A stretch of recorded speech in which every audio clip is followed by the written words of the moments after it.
Record Chinese purchases of corn and soybeans, and yet more market volatility. That was forecast by Mike Zuzolo, who is here with us again on Connected Farmer, your channel to keep you up to date with the latest trends in agriculture and livestock.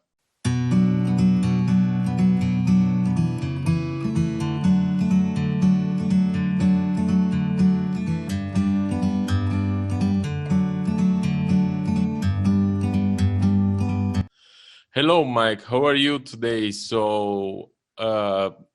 The volatility in the market is something you have anticipated, and last week this was very impressive. Can you comment now?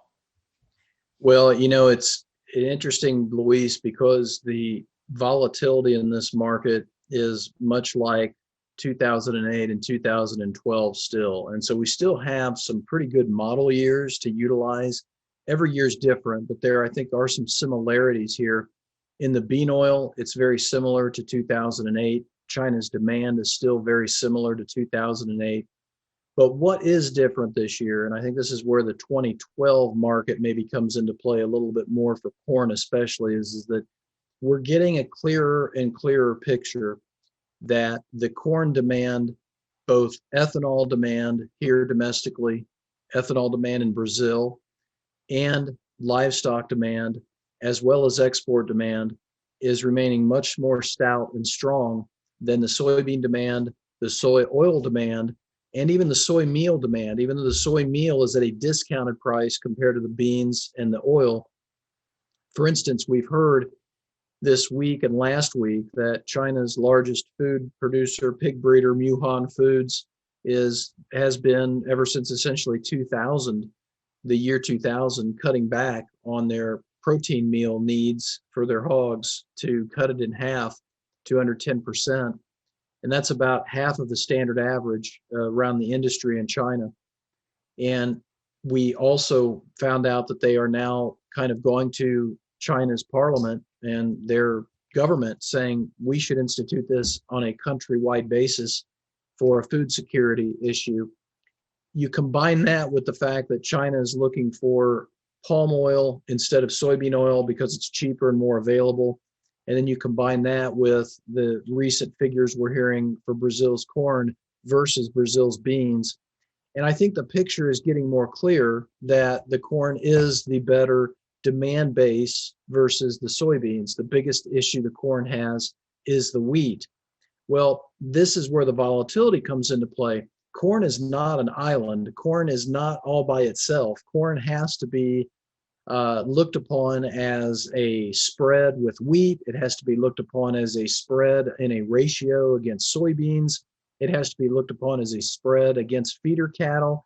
You even have the wheat market trading very similar to copper still, and copper still trading very similar to steel and iron ore, and that gets you into the green energy things. And so I don't mean to overcomplicate things. That's not my goal. My goal is that this volatility was pretty predictable because it's a lot like 2008, 2012. B, it is a lot more complex world than we lived in back in 2008, 2012. So get used to this volatility for the next 3 months at least. Yes, and what does explain the unstoppable Chinese demand? We are seeing record purchases from Brazil's beans and record purchases from U.S. corn. I think the hog herd rebuilding is not the only explanation.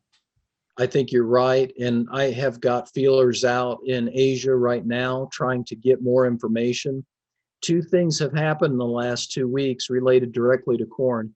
The first is that COFEED, I think it's one of the largest, if not the largest, data provider in China for agriculture commodities, has gone dark. It's no longer updating and providing price information to the world. Refinitiv Reuters was one of the people that it was providing information to daily, and it stopped as of April 28th. Similarly, I found out through a contact in Australia that we have seen another big data provider, JC Intelligence, which is out of Shanghai.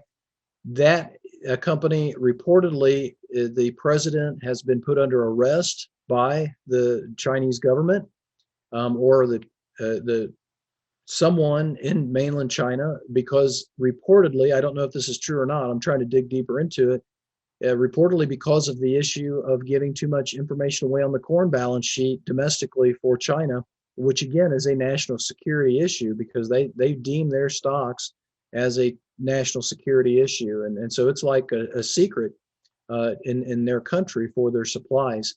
And so it's getting more opaque in China. And you add to that this week's big move down in the cryptocurrencies, which kind of spilled over into everything on Wednesday.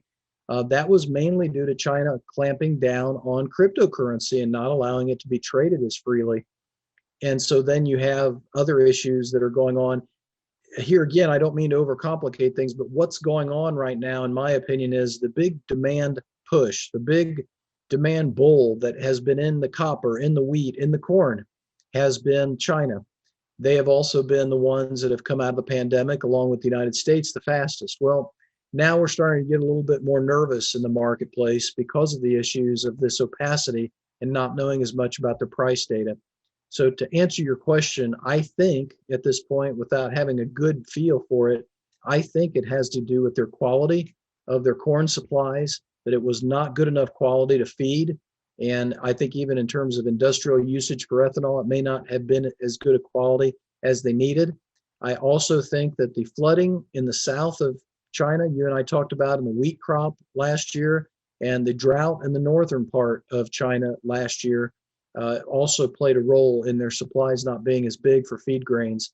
So they've moved from buying an inordinate amount of soybeans to an inordinate amount of corn.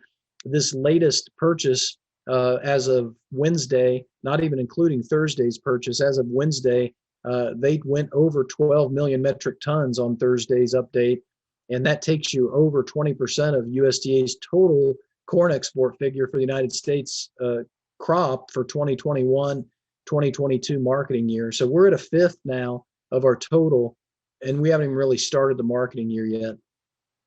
And what happens in the market when there is an urgency need for a replacement? Let's say the example of this week. This week, Argentina has halted beef exports, and there would be a need for replacement of what's demanded here. Yeah, and this is a broader brush look at this, I think is beneficial to the viewer. The reason Argentina is doing what they're doing is because of inflation. You know, you and I talk a lot about deflation and how that's negative for commodities and how it's positive for the stock and equities markets and the bond markets, and that's true. But inflation also has a bad edge to it as well, a knife's edge to it as well.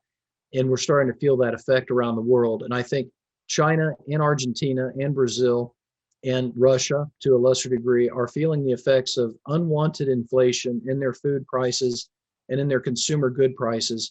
And they really have to have strong consumption domestically to be able to get to the point of growth that they are suggesting they can get to in 2021 and then in 2022. They can't do it with exports by themselves.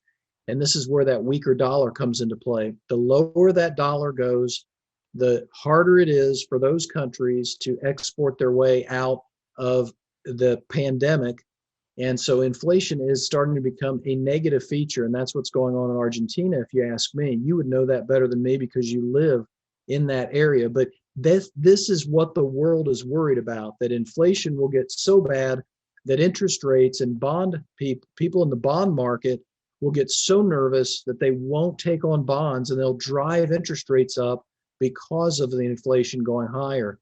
And if you drive those interest rates up with the kind of debt load many of the governments have and many of the companies have in the world, they won't be able to sustain their debt. There's over $1 trillion, almost $2 trillion that is maturing in debt in China over the next 3 years. About $700 billion a year for the next 3 years is maturing in China.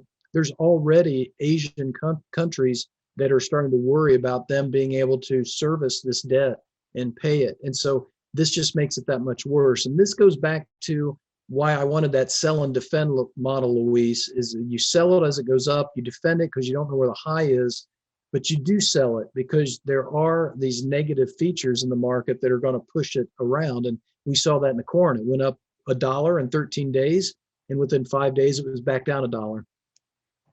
And according to the data that you have, China has have a strong growth in the last few months, or is it is it not true?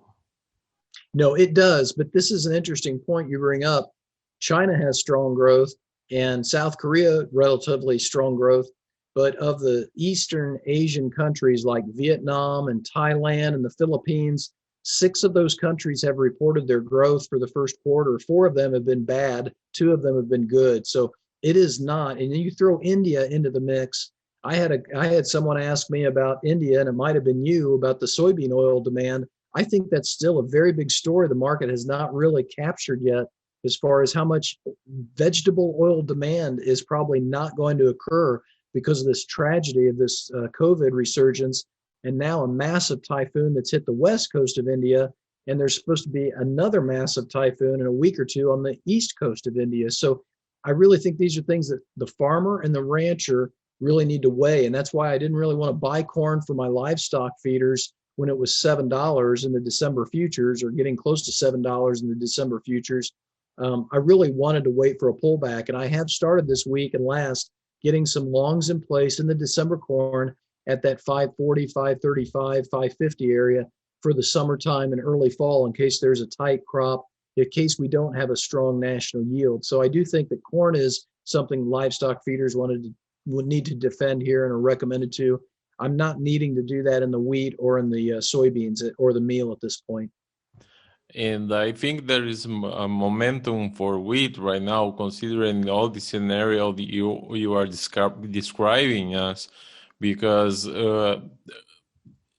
China is the big player right now. Because if you exclude India, isn't so much demand for soybeans if you exclude the soy oil market. That's right. And I think on the wheat side of the equation, we just finished our crop tour here in this state of Kansas, and it came 3 weeks later than normal. And so we had more of a mature crop to look at, and that helped push the yield up. I think it was over 52 bushels. I think it was the highest yield estimate from that tour, going all the way back to when they started back in 2000. So we're talking about a 20 plus year high in yield estimate. A lot of the reason why the tour participants really thought that there was going to be that big of a yield was because of all the rain that we're seeing in the wheat belt and many parts of the wheat belt in Kansas. Having said that, though, Luis, there's 2 things that I think we got to keep in mind. I had a text message after that report came out from the wheat tour about the 52 bushel yield from a producer in western Kansas, and he said they didn't go far enough north or west because I'm seeing producers tear up wheat and plow it under to put spring crops in. I think between that and the very dry northern plains like South Dakota, which is a hard red wheat area as well, I think we are going at this point to factor in a very big crop very early before we actually harvest it. So I would not be surprised at all, and maybe I'm even expecting a maybe pre-harvest low in the wheat market, in the futures market here. So I'll have more on that in the next couple of weeks.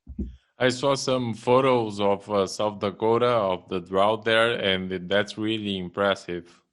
It's tragic, and it goes all the way up to Canada into spring wheat country as well. So in its totality, I don't think the all wheat yield is going up that much because of the hard red wheat getting rain in Kansas. I think there's other issues that are knocking the yield back down to more of a 5-year average, and it may even be below that depending on how much rain those plain states in Canada get. They're supposed to get a big hit of rain and relieve the drought here in the next 10 days. We'll have to see what kind of coverage they get. And are you sticking with your forecast that you'll see increased demand for beef in the second half of the year? I am, but I don't think the Memorial Day holiday is shaping up very well for the beef side of the equation. We're hearing that packer profitability on cattle right now per head is almost $800, and that would be, I think, a record. We are not killing and slaughtering the numbers that we probably have in the feedlots. And I've noticed that the pork cutout prices are starting to go higher here. All this put together would make me think now that we're probably going to see a featuring by the retailers of a lot stronger pork and poultry, on the Memorial Day holiday, and maybe less, other than hamburger, less when it comes to the beef side of the equation. But yeah, there's been some data that's come out here in the last couple of weeks that makes me think that as we get into the August, September time period, we do have extra cattle on feed right now that's not making it to slaughter. But once those cattle get through, I think there's going to be a hole in marketings, and that's going to come together with, or come close together with, the idea that I think we're going to be dropping on regular animal numbers as we get into the fall. So I'm still in that mindset. I will cover hedges though for the summertime. And what about the hog demand specifically? I think the hog demand is more about the price, because the beef price is just so high that people are going back to pork even though they've been eating it so much. I think the other thing goes back to, we are relatively tight on market ready animals because of the disease pressure and the export pace that we've kept up in the pork as well. So these two things I think are helping the pork side and continue to make it very, very stellar. And it's even competing still very effectively against pork, or excuse me, against poultry, because of all these chicken sandwiches that have come online with all these restaurants trying to compete with Chick-fil-A. There's 4 or 5 new chicken sandwiches out, and it's actually draining the boneless breast market. And we've got some chicken shortages in some cuts. That's only going to reverberate back to the grocery stores and make those pieces either not available or make them too high priced. And I think pork is in a very good spot in that respect. I think that was it for now. Thank you, Mike. Thanks, Luis. Have a great week.